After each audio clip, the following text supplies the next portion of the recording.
గౌరవ సుప్రీంకోర్టు ప్రధాన న్యాయమూర్తి బిఆర్ గవాయ్ మీద భౌతిక దాడి చేసిన నిందితులకి చట్టం వర్తించదా?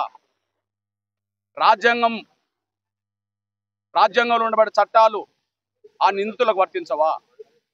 అదే స్థానంలో చీఫ్ జస్టిస్ స్థానంలో మరో జడ్జి ఉంటే, మరో ఉన్నత వర్గాల జడ్జి ఉంటే ఈ దాడి జరిగేదా? ఒకవేళ దాడి ఉన్నత వర్గాల జడ్జి మీద చేస్తే కేసులు ఉండేది కాదా? ఈ విషయాన్ని తేల్చాల్సిన బాధ్యత ప్రభుత్వాల మీద ఉన్నదనే విషయం కూడా గుర్తు చేస్తూ, అది పాశవికమైన దాడిగా గౌరవ ప్రధానమంత్రి గారు మాట్లాడిండు. దేశ ప్రజలందరూ ఆగ్రహంతో ఉన్నారని చెప్పి మాట్లాడిండు. దేశ ప్రజలందరూ ఈ దాడిని ఖండిస్తున్నారని చెప్పాడు.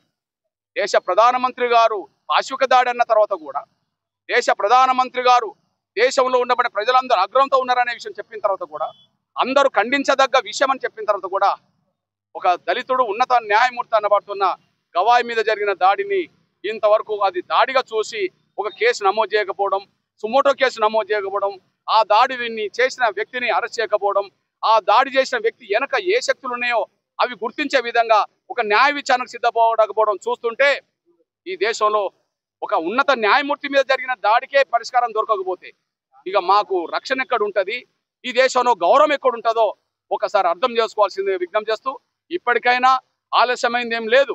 ఇప్పటికైనా వెంటనే దాడి చేసిన నిందితుడిని వెంటనే అరెస్ట్ చేయాలి. అందుకు వెంటనే కేసు నమోదు చేయాలి, సుమోటో కేసు నమోదు చేయాలి. అదే సమయంలో ఆయన వెనుక ఏ శక్తులు ఉన్నాయో బయటికి తీసుకురావడం కోసం సుప్రీంకోర్టు న్యాయమూర్తులతోటే ఒక కమిటీ ఏర్పాటు చేసి విచారణ చేయాలి.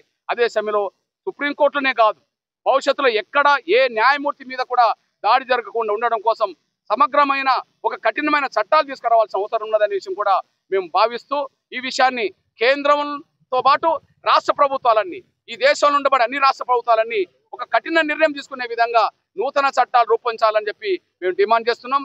ఈ విషయాన్ని దళితులే కాకుండా ప్రజాస్వామికవాదులందరూ ఖండిస్తూ ఖచ్చితంగా ప్రజాస్వామిక ఉద్యమాలకు సిద్ధం కావాల్సిన అవసరం ఉన్నది.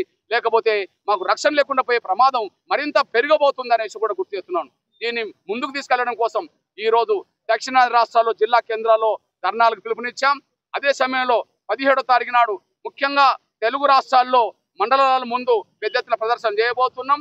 అదే సమయంలో 22వ తారీఖు నాడు తెలంగాణ రాష్ట్రం మొత్తం మీద హైదరాబాద్ లో చెలో పిలుపునిచ్చాం.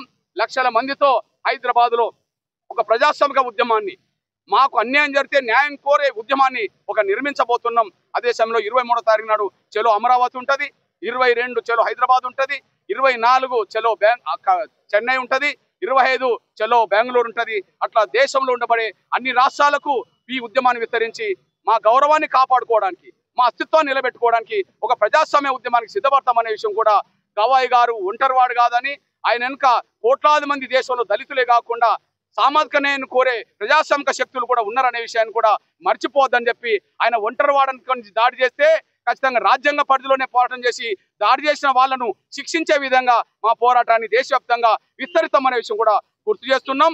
దాడి చేసిన వాళ్ళను, దాడికి ప్రోత్సహించిన వాళ్ళను శిక్షించేంత వరకు మా పోరాటాన్ని కొనసాగిస్తామనే విషయం కూడా గుర్తు చేస్తున్నాం.